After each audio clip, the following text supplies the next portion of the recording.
Welcome to Life and Sharing channel. In today's video I would like to summarize the famous book of Robert T. Kiyosaki, Rich Dad Poor Dad. Chapter 1, The Rich Don't Work for Money. Often people misunderstand the title of this chapter and mistakenly believe that it means the rich don't work. In fact, quite the opposite is true.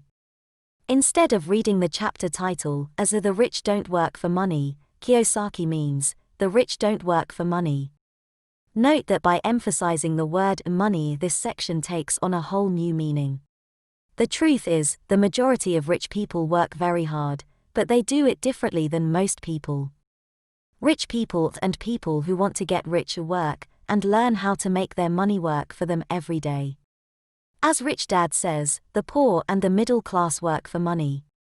The rich make money work for them. Kiyosaki also notes that having a regular job is only a short-term solution to the long-term problem or challenge of building wealth and financial freedom. It's fear that keeps most people at work, the fear of not paying their bills, the fear of being fired, the fear of not having enough money, and the fear of starting over. This is the price of studying to learn a trade and then working for money. Most people become slaves to money, then get angry with their boss. Chapter 2, Why Teach Financial Literacy. The second chapter of Rich Dad Poor Dad explains the difference between an asset and a liability. Chapter 2 emphasizes that it's not about how much money you make, it's about how much money you keep. An asset is something that has value, that generates income or appreciates, and that has a market where the asset can easily be bought and sold. Assets generate income. Active people appreciate. Assets do both. Conversely, liabilities take money out of your pocket because of the costs associated with them. When Rich Dad Poor Dad was first released in 1997, Kiyosaki created a lot of controversy with this statement. Indeed, by definition, a personal residence is not an asset unless it appreciates enough to offset the costs of ownership. In contrast, rental real estate is an asset because it can generate enough passive income to exceed the expenses of operating and financing real estate.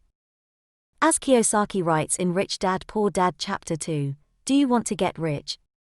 Focus your efforts on buying income-generating assets when you really understand what an asset is. Keep commitments and expenses low. You will dig deeper into your column of items. Chapter 3, Mind Your Own Business. There are two key messages in this chapter. Start by paying off your debt and start investing in income-producing assets as soon as possible. Next, stay financially healthy by spending your time instead of your paycheck and investing your money as much as possible in assets. Kiyosaki notes in Chapter 3 of Rich Dad Poor Dad that most people confuse their profession with their business. In other words, they spend their entire lives working in other people's companies and enriching other people. One of our favorite quotes from this section is, "The main reason the majority of the poor and middle class are fiscal conservative is because they have no financial base. They have to hang on to their job and play it safe. They cannot afford to take risks." Chapter 4, The History of Taxes and the Power of Corporations. When reading this chapter, it is important to keep in mind that Kiyosaki wrote Rich Dad Poor Dad as a motivational book, and not to provide expert financial or tax advice. For example, Kiyosaki writes about when he bought a Porsche and treated it as a business expense, using pre-tax dollars. Buying a high-end luxury car when a much cheaper make and model would do the trick could put an investor in the fast lane for an IRS audit. But putting the Porsche aside, the points made in this chapter explain how to play the investment game wisely. The rich understand the power of corporate structures and the tax code and use all possible legal means to minimize their tax burden. Compare how business owners and investors with corporations such as C Corp, S Corp or LLC pay taxes to how most people pay taxes. Business owners with a corporate structure: 1. Earn. 2. Spend. 3. Pay taxes. Employees who work for companies: 1. Earn. 2. Pay taxes.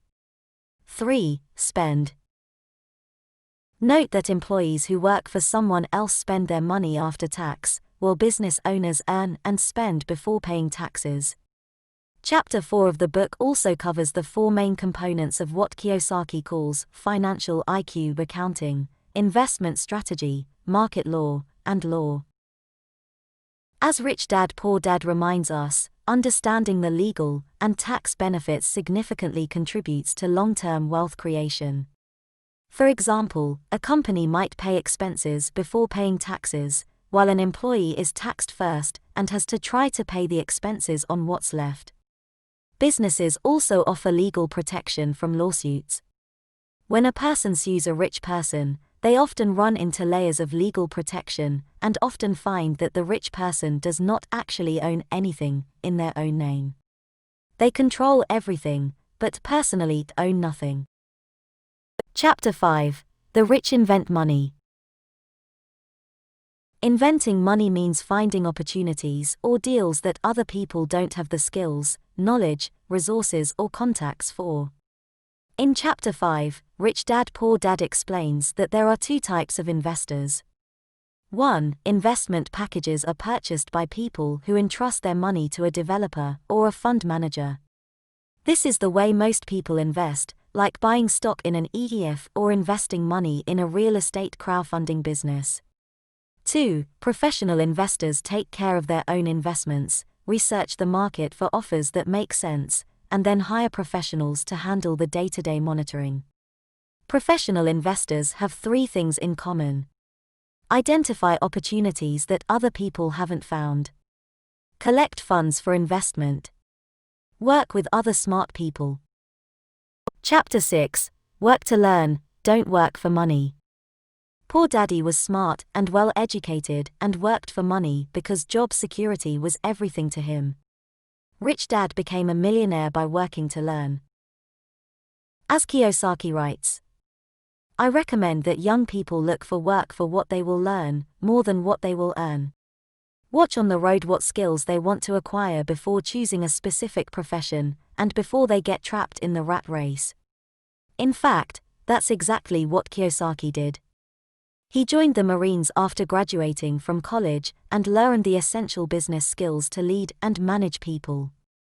After serving his country, Kiyosaki joined Xerox, overcame his fear of rejection to become one of the company's top 5 salespeople, and then left the corporate world to start his own business.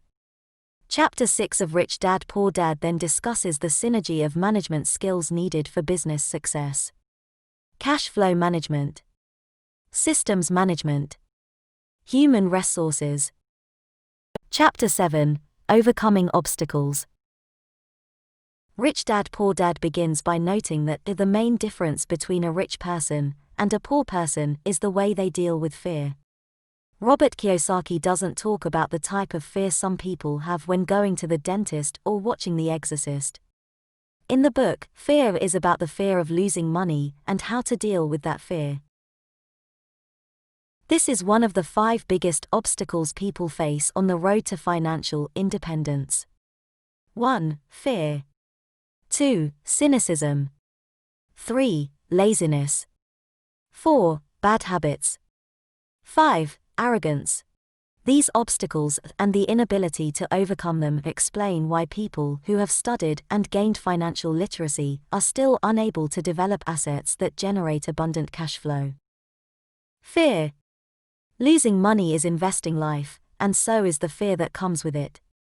Kiyosaki notes that he never met a rich person who never lost money, but he met a lot of poor people who never lost a dime because they never invested. Real estate investors who choose to act only on a sure thing are paralyzed with disguised fear. The people who can't see the big picture and think big are the ones who almost never, ever, succeed in investing or in life. Cynicism.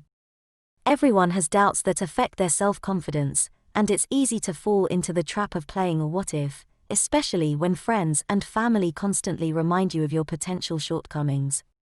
Things like the collapsing economy, rising interest rates, and tenants not paying their rent are common fears for all real estate investors. While these are important things to consider, it's important not to let the cynicism of others outweigh your control. Otherwise, you risk coming to a standstill when opportunities elude you. Laziness. In today's interconnected world, it's easy to confuse being busy doing things that matter. In fact, according to Rich Dad Poor Dad, busy people are often the laziest. Busy people come to the office early and leave late.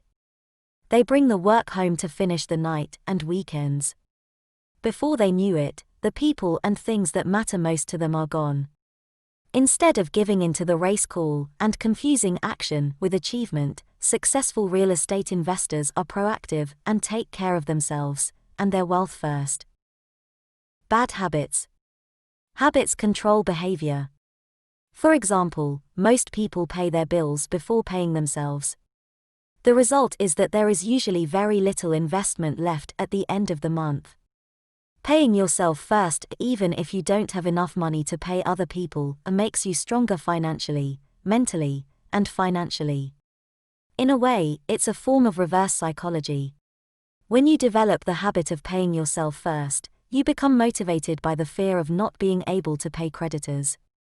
In turn, you start to look for other forms of income like real estate investing. Arrogance. Investors know what makes them money. But it's the things they don't know, and don't know they don't know, that make them lose money. When people get really arrogant, they honestly believe that what they don't know doesn't matter. Practice listening to what others have to say, especially when it comes to money and investing. If you discover that you are ignoring a topic, educate yourself or find an expert in the field.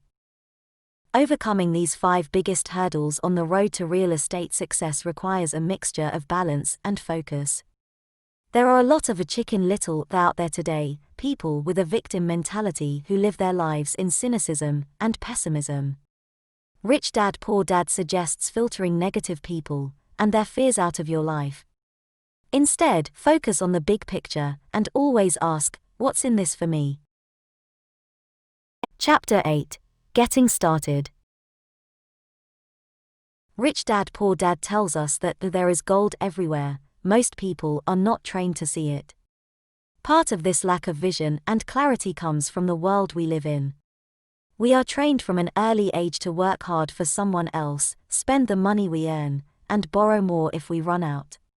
Unfortunately, people who choose to become one of the masses never take the time to develop their financial genius.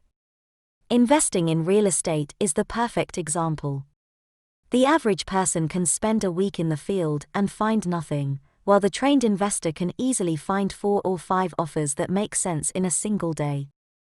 Here are the 10 steps you can take to develop your financial genius and discover the gold that already exists, just begging to be found. 1. Have a deep emotional reason or purpose for doing what you are doing, a combination of wanting and unwilling. 2. Understand the power of choice and choose what to do every day, including choosing the right habits and educating yourself. 3. Choose your friends carefully by leveraging the power of association, being careful not to listen to poor or fearful people. 4. Harness the power of learning quickly and develop a formula for making money. 5. Pay yourself first by harnessing the power of self-discipline to manage your cash flow, your employees, and your personal time. 7. Ask how quickly can I get my money back, focusing on ROI first, then ROI.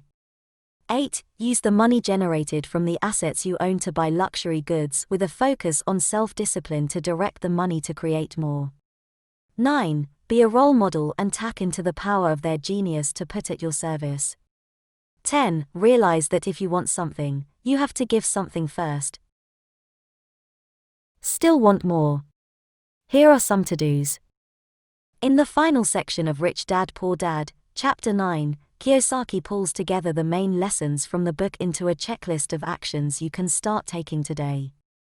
Stop doing what you are doing by taking a break and assessing what is working and what is not. Search for new ideas by finding resources on different and unique topics. Find a mentor who has been where you are going, take them to lunch, and choose their brain. Always learn by taking classes, attending seminars, and reading. Make a lot of offers, always with safeguard clauses, because eventually someone will say yes. Spend 10 minutes each month for the next 12 months walking, running or driving in a certain area, and looking for changes that create good business. Shop around for real estate transactions when the market corrects, because profits are made when buying, not selling. Learn how, when, and where to buy by investing in your education. Think bigger to get richer, because little thinkers don't get the big breaks. Most people are only looking for what they can afford, so buy a bigger pie and cut it into pieces by finding a buyer first, then a seller. Negotiate volume discounts by thinking big, grouping people together, and buying in bulk. Read and learn from history, because history always repeats itself. Action always beats inaction. Is Rich Dad Poor Dad worth reading? The purpose of Rich Dad Poor Dad is to motivate you to develop your own unique path to financial freedom. While the book doesn't take a one-size-fits-all approach with ready-made answers, it provides a great framework for creating your own goals of building wealth by investing in real estate. Strengths. Provides a contrarian view that is different from the common knowledge found in most personal finance training. Focuses on turning the income you earn into assets that produce even more income. Encourages spending and expense control. Explains why investors should focus on real estate versus other types of assets. Emphasizes the power of thought and lifelong learning. Talk about taking action instead of thinking about it. Weaknesses. The success stories in the book are unique to Kiyosaki's specific situation, and may be difficult to replicate. Some parts of the book are also lacking in detail, which can make the concepts discussed more difficult to apply. Frequently belittles people who are more comfortable following the herd than thinking for themselves. Rich Dad Poor Dad is a motivational book, not a book written by a financial expert. Thank you very much for watching. Please like and subscribe my channel for more videos.